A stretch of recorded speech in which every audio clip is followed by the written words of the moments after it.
माघ मास शुक्ल पक्ष की जया एकादशी व्रत की आप सभी को हार्दिक शुभकामनाएं। भगवान श्री लक्ष्मी नारायण की कृपा से आप सभी के जीवन में सुख, शांति, समृद्धि और वैभव बना रहे, यही प्रार्थना है। माघ मास शुक्ल पक्ष की एकादशी को ही जया एकादशी के नाम से जाना जाता है। जो भी सच्चे मन, श्रद्धा, भक्ति और नियम निष्ठा के साथ जया एकादशी का व्रत धारण करते हैं और विधि विधान से इसका पालन करते हैं, उनके जीवन से अकाल मृत्यु का भय समाप्त हो जाता है। इस व्रत के प्रभाव से मनुष्य भूत, प्रेत, पिशाच आदि योनियों के कष्ट से मुक्त हो जाता है। यह व्रत पितरों को सद्गति प्रदान करने वाला तथा व्रती को मोक्ष देने वाला माना गया है। शास्त्रों के अनुसार जया एकादशी व्रत के प्रभाव से 100 वर्षों तक स्वर्ग लोक में निवास की प्राप्ति होती है। मस्देक माघ मास स्वयं में अत्यंत पुण्यदायी माना गया है। इस माह की प्रत्येक तिथि का अपना विशेष महत्व है। माघ शुक्ल पक्ष में बसंत पंचमी, तृतीया, पंचमी, अष्टमी, नवमी तथा एकादशी सभी तिथियां साधना और पुण्य अर्जन के लिए श्रेष्ठ मानी गई हैं। भगवान नारायण स्वयं कहते हैं कि जो मनुष्य माघ मास में स्नान करता है अथवा इस मास की एकादशी का विधि पूर्वक व्रत करता है, उसके कुल के समस्त पापों का नाश हो जाता है। माघ शुक्ल पक्ष की जया एकादशी को विजय प्रदान करने वाली एकादशी कहा गया है। यह एकादशी जीवन की कठिनाइयों पर विजय दिलाने वाली मानी जाती है। जो साधक श्रद्धा और नियम पूर्वक इस दिन भगवान विष्णु का पूजन करता है, शंख से अभिषेक करता है और रात्रि जागरण करता है, उसके संचित पाप नष्ट हो जाते हैं और जीवन में सकारात्मक परिवर्तन आने लगता है। शास्त्रों में वर्णन मिलता है कि इस एकादशी का पुण्य प्रभाव हजारों यज्ञों के फल के समान माना गया है। भगवान श्री कृष्ण ने युधिष्ठिर से कहा है कि माघ शुक्ल पक्ष की जया एकादशी का व्रत करने से मनुष्य ब्रह्म हत्या जैसे महापापों से भी मुक्त हो जाता है तथा भूत, पिशाच आदि नीच योनियों से उद्धार पाकर मोक्ष मार्ग की ओर अग्रसर होता है। इस दिन पितरों के लिए तिल मिश्रित जल से तर्पण करना अत्यंत पुण्यकारी माना गया। विशेष रूप से माघ मास की एकादशी पर किया गया तर्पण पितरों को अत्यधिक तृप्ति प्रदान करता है। इस एकादशी की महिमा का एक प्रसिद्ध प्रसंग भी मिलता है, जिसमें 2 गंधर्व श्रापवश पिशाच योनि को प्राप्त हो गए थे। अज्ञानवश उनसे जया एकादशी का व्रत और रात्रि जागरण हो गया। इस व्रत के प्रभाव से द्वादशी के दिन उनका श्राप समाप्त हो गया और उन्हें पुनः दिव्य स्वरूप की प्राप्ति हुई। इससे यह स्पष्ट होता है कि जब अनजाने में किए गए व्रत से इतना बड़ा फल प्राप्त हो सकता है, तो जो व्यक्ति श्रद्धा और संकल्प के साथ इस व्रत को करता है, उसके पुण्य का अनुमान लगाना भी कठिन है। अब प्रश्न उठता है कि इस व्रत को कैसे किया जाए।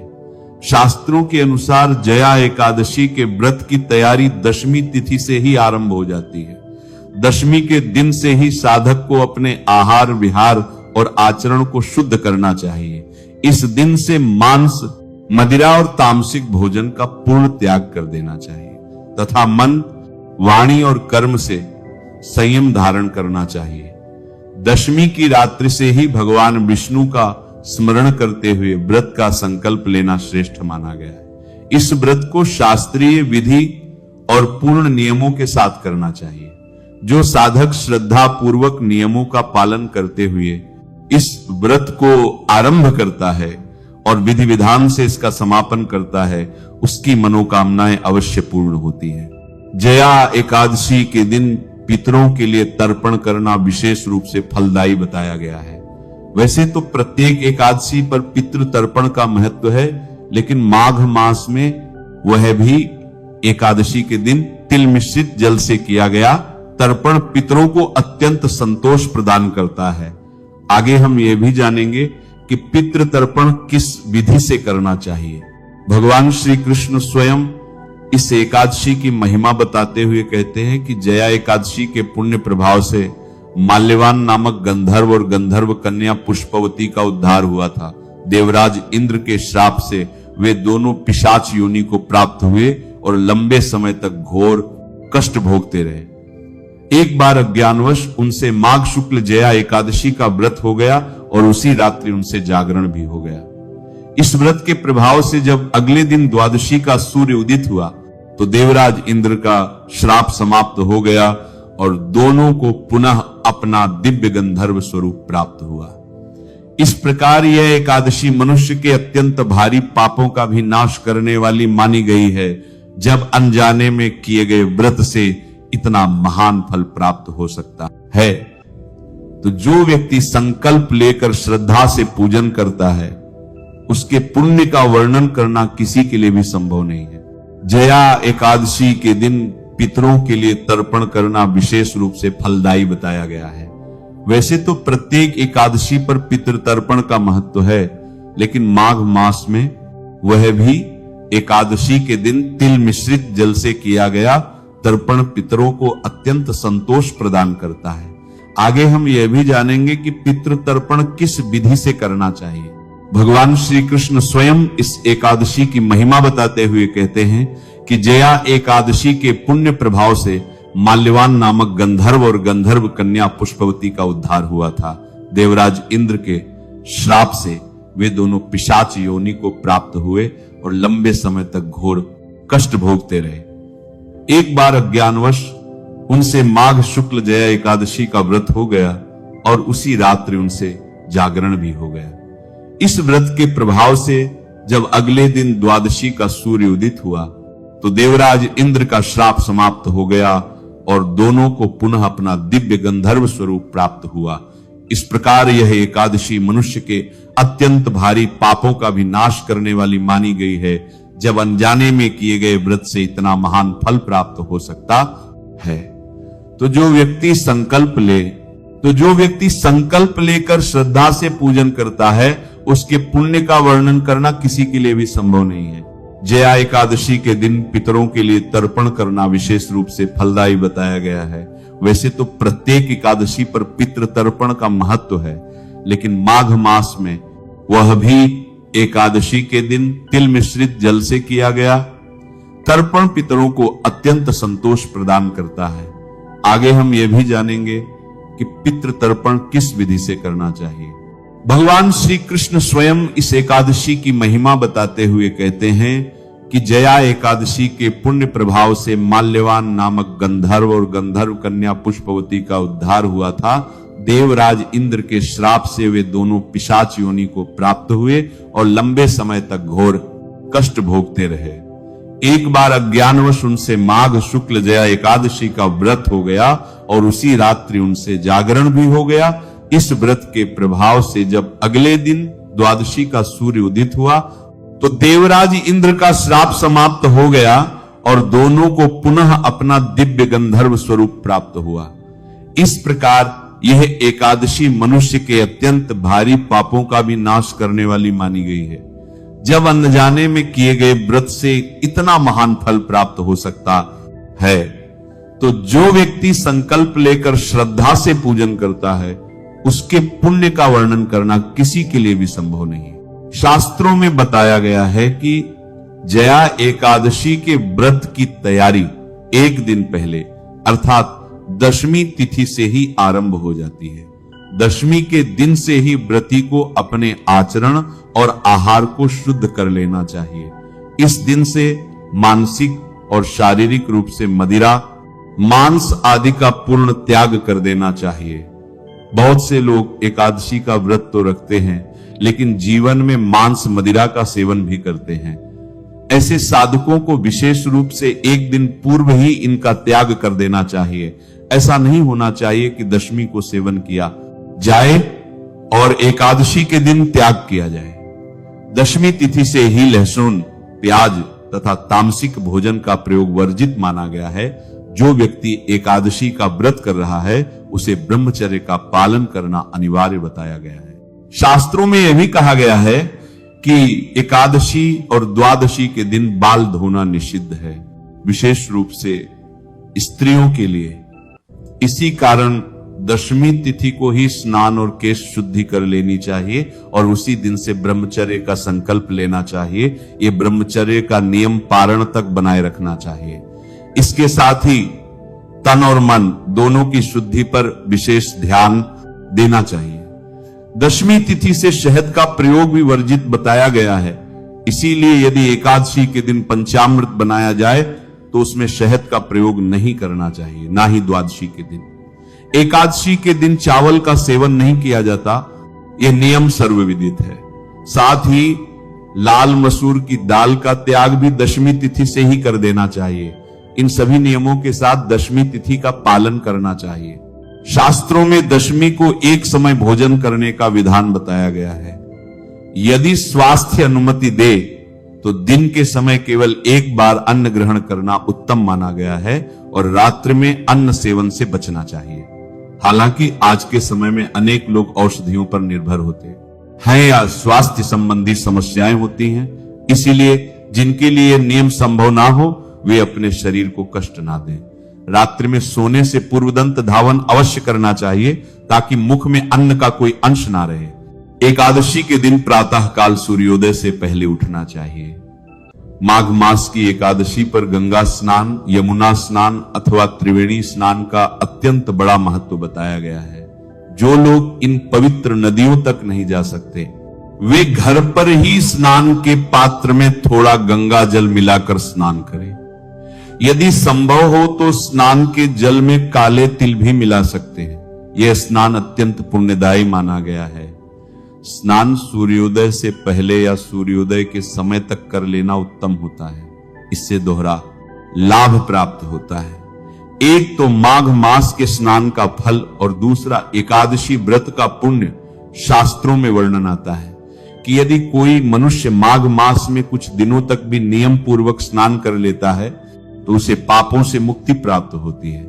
इसलिए ऐसे पुण्य अवसर को हाथ से नहीं जाने देना चाहिए।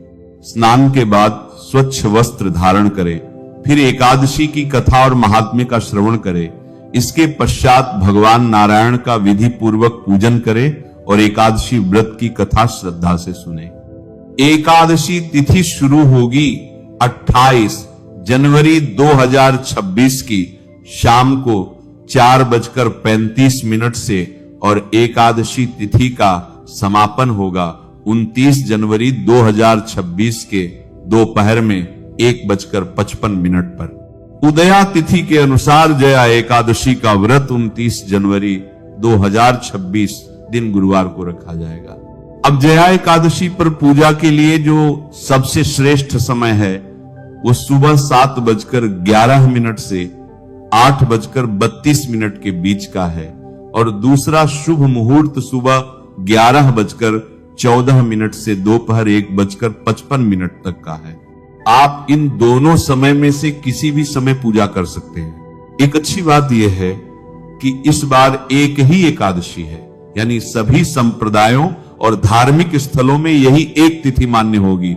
सभी जगह एक ही एकादशी मनाई जाएगी। 29 जनवरी को ही बांके बिहारी जी मंदिर वृंदावन में, राधा रमण जी मंदिर वृंदावन में, गौरिया मठ में, निम्बार्क संप्रदाय में, श्री खाटू श्याम जी मंदिर सीकर में, उज्जैन में सब जगह 29 जनवरी को ही एकादशी तिथि का पालन किया जाएगा। अब इस बार जया एकादशी पर बहुत दुर्लभ योग बन रहे हैं। रवि योग, इंद्र योग, रोहिणी नक्षत्र और फिर मृगशिरा नक्षत्र। रवि योग रहेगा सुबह 7:11 से 7:31 तक सिर्फ 20 मिनट। इंद्र योग सुबह से लेकर रात को 8:27 तक रहेगा। रोहिणी नक्षत्र प्रातः काल से 7:31 तक है और फिर मृगशिरा नक्षत्र शुरू होगा। माना जाता है कि रवि योग में लक्ष्मी नारायण भगवान की पूजा करने से आरोग्य, करियर ग्रोथ और कारोबार में उन्नति मिलती है और रोहिणी, मृगशिरा जैसे शुभ नक्षत्रों में भगवान विष्णु और मां लक्ष्मी की पूजा से मनोकामना पूरी होने की संभावना बहुत अधिक बढ़ जाती है। हाँ भक्तों, इस दिन भद्रा भी लगेगी सुबह 7:11 से 1:55 तक, लेकिन यह भद्रा स्वर्गलोक में होगी। इसका धरती पर कोई विशेष दुष्प्रभाव नहीं होगा। इसीलिए आप जैसे नियमित पूजा करते हो वैसे ही करो। सबसे जरूरी एकादशी व्रत का पारण कब होगा? हम अपना जया एकादशी व्रत 30 जनवरी 2026 दिन शुक्रवार को तोड़ेंगे। पारण का सही समय है सुबह 7:10 से 9:20 के बीच का समय, और द्वादशी तिथि समाप्त होगी सुबह 11:09 पर। उसके बाद त्रयोदशी लग जाएगी। अब बात करते हैं प्रदोष व्रत की। भक्तों, 30 जनवरी 2026 दिन शुक्रवार को ही शुक्र प्रदोष व्रत भी है। यह दिन भगवान शिव की पूजा का विशेष फलदायी दिन होता है। प्रदोष पूजा का जो शुभ मुहूर्त है वो शाम 5:49 से रात 8:33 तक है। यह समय लगभग 2 घंटे 44 मिनट का है। बस इस समय में आप शिव जी को जल अर्पित कर दो, बेल पत्र अर्पित कर दो, एक दीप प्रज्वलित कर दो और नमः शिवाय का जाप करो और मन से प्रार्थना करना। शिव की भक्ति में वो ताकत है जो टूटी किस्मत को भी जोड़ देती है। इस दिन एक और बड़ा पर्व है वराह द्वादशी। ये भगवान विष्णु के वराह अवतार का दिवस माना जाता है। भगवान वराह ने आधे मानव और आधे सुअर के रूप में बुराइयों का नाश किया और हिरण्याक्ष का वध किया। मान्यता है कि वराह देव की पूजा से धन, स्वास्थ्य और जीवन में खुशियां बनी रहती हैं। और जिनके मन में सवाल आता है कि वराह अवतार की प्रतिमा फोटो नहीं है तो पूजा कैसे करें, तो भक्तों, आप मन में भगवान का वराह रूप धारण कीजिए, मन से उन्हें याद कीजिए और भगवान विष्णु की ही पूजा कीजिए। भगवान भावना देखते हैं, स्वरूप नहीं। इसी द्वादशी को भीष्म द्वादशी भी होती है। इस दिन भीष्म पितामह के लिए विशेष पूजा और कथा का विधान है। अगर आप व्रत नहीं कर सकते तो भी कथा सुन लीजिए, तर्पण कीजिए भीष्म जी के नाम से और सम्मान पूर्वक भीष्म पितामह को प्रणाम करिए, आपको पूर्ण फल मिलेगा। 30 जनवरी को ही तिल द्वादशी भी है। तिल द्वादशी को कलयुग के पापों का नाश करने वाला व्रत माना गया है। पद्म पुराण में बताया गया है कि तिल दान, पितृ तर्पण, हवन, यज्ञ, इन सब का फल इससे भी बहुत बड़ा होता है। कुछ जगह इसे अश्वमेघ यज्ञ के समान फलदायी बताया गया है। इसे गोविंद द्वादशी भी कहा जाता है।